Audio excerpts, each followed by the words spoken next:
Fala pessoal, beleza? Lucas Mizumoto aqui para mais um vídeo no Tempo de Tela.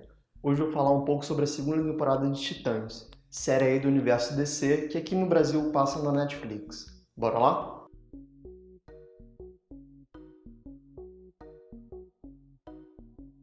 Assim como na primeira temporada, esse vídeo aqui não vai ter spoilers. Eu vou falar da trama de uma maneira mais ampla e além disso eu vou falar de alguns pontos mais técnicos, como a questão de luta, desenvolvimento de poderes, efeitos especiais, coisas assim. Bom, como de praxe, uma sinopsezinha rápida.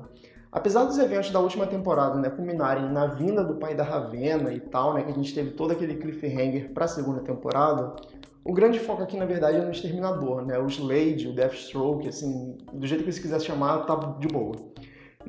Que é um inimigo dos Titãs clássicos e acaba voltando quando ele descobre que os Titãs estão reunidos de novo. E a partir disso a gente tem uma junção entre os novos Titãs, os Titãs antigos, se unindo realmente para lutar contra esse mal maior, que é um grande vilão que vai percorrer a temporada inteira. A partir disso, então, a gente acaba vendo todos esses percalços que eles acabam passando para realmente se conectarem como uma família e como um grupo de heróis como eles deveriam ser. Logo de cara, eu chamo a atenção aqui para a trama da temporada, que honestamente eu acho que é muito boa, mas foi trabalhada de uma maneira muito ruim. A temporada, como eu falei, foca muito nesse embate com o Deathstroke, com o Exterminador. E até certo ponto é interessante a ideia principal da temporada, que é basicamente falar sobre família. Tanto a questão da família dos Titãs, que são todos esses heróis que estão se juntando, de uma maneira assim, meio que por conta dos problemas da vida deles, eles foram se reunindo nesse grupo de pessoas jovens, mas que se apoiam.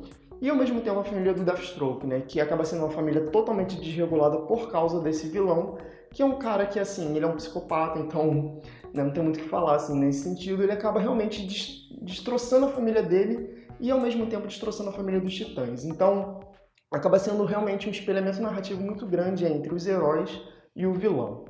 Nesse sentido, nessa questão da discussão na família, de como se reunir e de como cada um desses personagens pensa esse conceito, eu acho que a temporada até acerta. O problema é que a temporada acaba trazendo muitos personagens. Nessa segunda temporada tem assim, uma gama de personagens incrível. Enquanto na primeira temporada a gente tinha um foco realmente muito grande na Ravenna, no Mutano, no Dick Grayson e na Estelar, aqui a gente tem pelo menos 10 personagens sendo apresentados ou então sendo reintroduzidos, mas agora com uma participação mais forte. Por exemplo, a Columba e o Rapina, a Dana Troy, o próprio Robin, o outro Robin, vem com mais força nessa temporada, enfim. Todos esses personagens que a gente já tinha lá voltam agora com mais espaço, além de personagens novos, como por exemplo o Superboy. Com isso, a trama acaba perdendo um pouco de tempo em ter que introduzir as questões pessoais de cada um desses novos personagens que ganham um protagonismo maior e acaba quebrando um pouco o ritmo. Então, nesse sentido, a temporada volta com aquela coisa de um episódio específico para cada personagem, o que é interessante até certo ponto, principalmente para desenvolver o background dessa história principal, sobretudo da motivação do Slade em querer caçar os Titãs, mas, por outro lado, deixa as coisas muito corridas. Então, você tem até um senso de progressão na medida que a temporada vai se desenvolvendo, só que as resoluções são muito rápidas e eu diria que muito fáceis, então isso me incomodou bastante.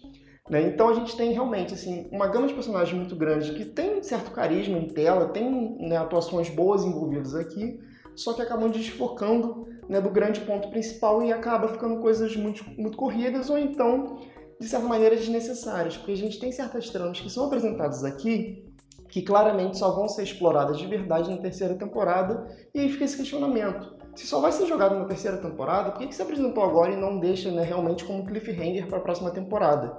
Que era uma coisa que eu achei que fosse acontecer na primeira e não aconteceu. Então, de certa maneira, é um erro sendo repetido. Outro ponto que me desagradou bastante aqui foi a participação do Batman, que foi um personagem que na primeira temporada fez todo um mistério, criou-se toda uma expectativa para a presença dele, para a aparição do Batman, afinal de contas ele é um elemento central na vida do Dick Grayson, que é o nosso protagonista, querendo ou não.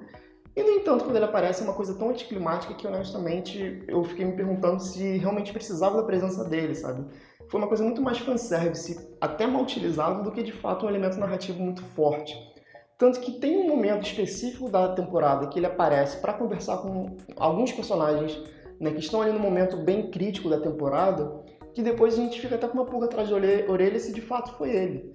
Então, sei lá, sabe? Eu acho que se é pra usar um Batman, que é um personagem tão forte, que todo mundo conhece de uma maneira tão subaproveitada, precisa mesmo? Mas, para além disso, né, tem alguns pontos que aí sim eu acho que vale a pena comentar de uma maneira positiva. O primeiro deles é o Dick Grayson e o Deathstroke. Assim, os dois personagens específicos me agradaram bastante. Afinal de contas, a temporada acaba sendo realmente focada neles dois, né, e alguns personagens que circundam toda essa história envolvendo a briga direta deles. Eles dois têm realmente um desenvolvimento interessante, o Dick principalmente, né, a gente vê todo um arco que aí sim é muito bem trabalhado, né, de como ele passa, né, daquela questão que ele já tinha de não querer mais ser o Robin para essa nova identidade que ele vai começar a assumir agora. E por outro lado, Deathstroke, aí a gente tem um cara, né, que você cria um antagonismo muito grande com ele logo de cara, você vê realmente que tem, né, muita mágoa guardada ali, então são dois personagens que nesse sentido de desenvolvimento para mim funcionaram. Além disso, outro ponto que funciona bem na temporada para mim são as cenas de ação, que já era uma coisa boa lá da primeira, né? Eu acho que a ação ainda é muito bem coreografada, as cenas de luta são muito bem feitas, a adição do Exterminador como um vilão foi muito bom para esse sentido, afinal de contas ele é um artista marcial, ele também tem uma questão envolvendo, né, armas brancas, né, espada e tal, então funciona bem. E aí com isso as cenas de luta realmente só ganham mais peso. No entanto, uma coisa que ainda incomoda um pouco são os efeitos visuais, mas que felizmente eles souberam dosar. Assim, coisas de TV é normal a gente ver que os efeitos visuais são um pouco piores em relação ao cinema, isso não é natural. Mas tem alguns momentos que as cenas são realmente assim, muito fundo verde, que assim, não casa tão bem, mas eles, como eu falei, souberam dosar bem, usam pouco esses efeitos visuais, e quando usam, por exemplo, no caso do Mutano, no final mais da temporada acaba tendo um uso mais forte que funciona bem.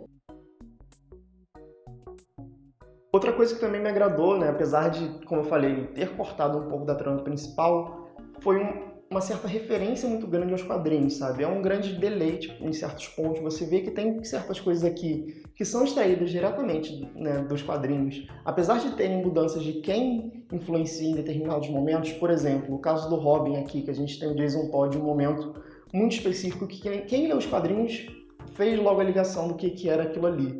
E eu acho que, nesse sentido, é interessante porque é uma série que realmente sabe explorar muito bem o universo DC, né, sabe referenciar e homenagear muito bem. Desde a primeira temporada eu já tinha falado isso e aqui continua. Então, nesse sentido, né, é uma série realmente bem quadrinhos. Eu não gosto muito de falar nesse sentido, mas acaba sendo assim mesmo. Então, de maneira geral, eu diria que a segunda temporada de Titãs, ela acaba perdendo um pouco seu ritmo, ela não sabe dosar muito bem as histórias e a quantidade de personagens que ela quer trazer, mas ela continua acertando na parte de ação, na parte de referência ao universo DC, e honestamente, o gancho para a terceira temporada me chamou a atenção porque eu acho que pode vir coisas boas se eles souberem realmente filtrar no que eles querem falar e realmente direcionar para um tema único.